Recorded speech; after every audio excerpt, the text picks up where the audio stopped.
Welcome to this moment, which just happens to be different from any other moment you've ever lived in your life. And the awe and the wonder of that, and the illusion of um, things that are solid, things that we can count on, things that never change, in air quotes. And the awe of our species, how we watch the interpretations,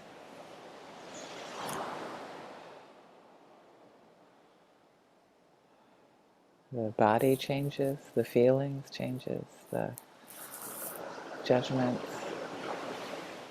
and they're all going to be different all the time.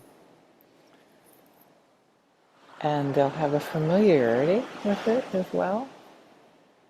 It's kind of interesting.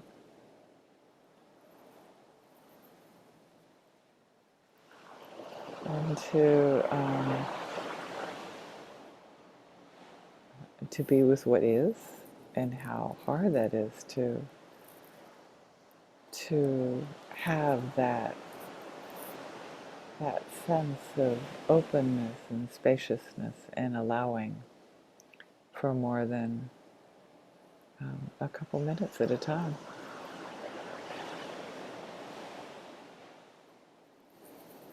And after years of practice,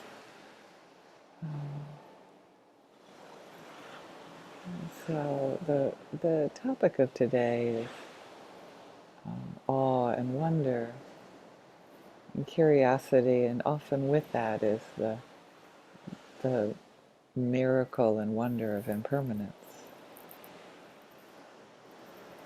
How things changed all the time.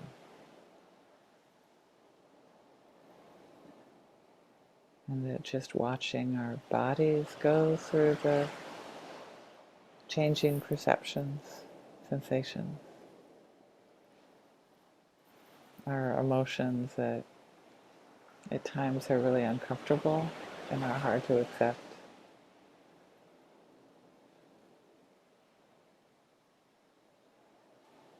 There's this, what is that?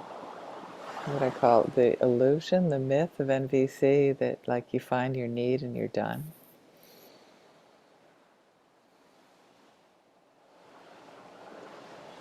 And in my experience, it's more like tracking. That like, oh, well, that's different now. Oh, it's a different need now. And I think it seems to be in conflict with that person's need. And I learned in NVC that even that's an illusion. And and that how that all changes, and this strategy, particularly my strategy for spaciousness, seemed to be in conflict with somebody else's need to chat. And you know, and watching how that changes, in awe of how that changes,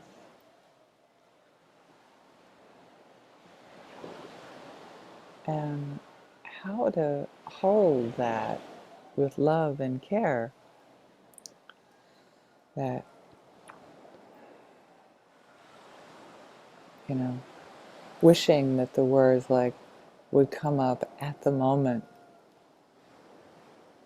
Oh, I think you have the need to chat. I see there's a lot of other people over there, and I have the need for space. And that seems like the classic NVC way of responding. And it's not always the way we respond all the time. At least I'll speak for myself, maybe for you all.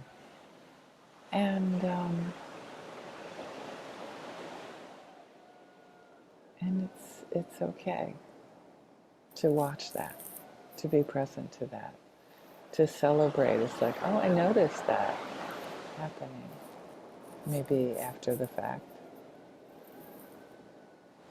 I can accept that I get triggered in these situations, and I can accept that, and I can become more competent in watching the temptation to respond in a way that is just going to increase the disconnection and increase the discomfort.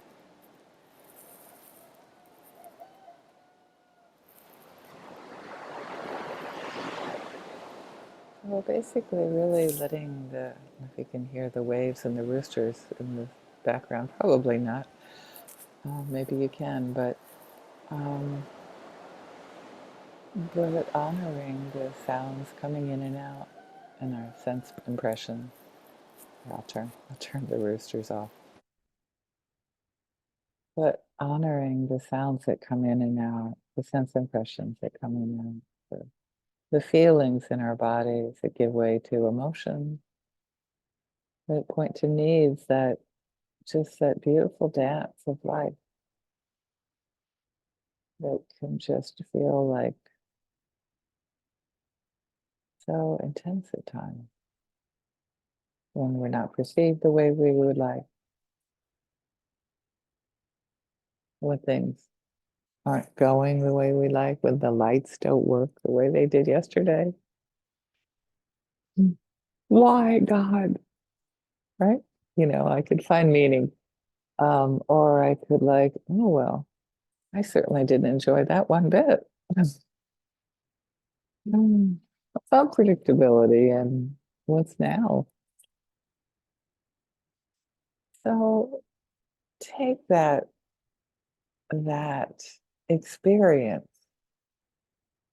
of changing in each moment,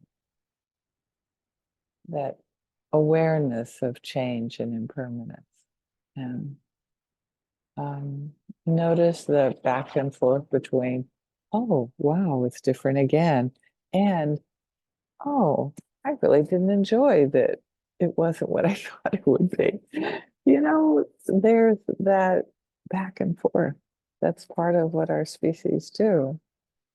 That's part of my experience of life. And always in this practice is to come back to compassion when you don't enjoy it, when you don't enjoy your reactivity, don't enjoy what you said, the way you expressed yourself. And then come back to, yeah.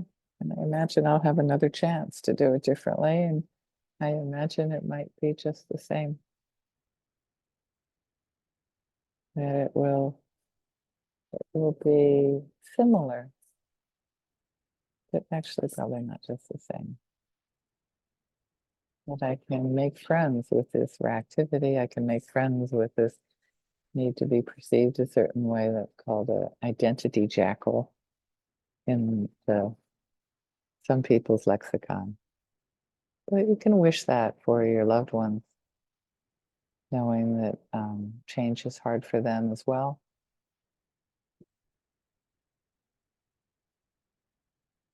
It helps sometimes to balance out with loved ones your ability to be steady when they do not have the ability to be steady.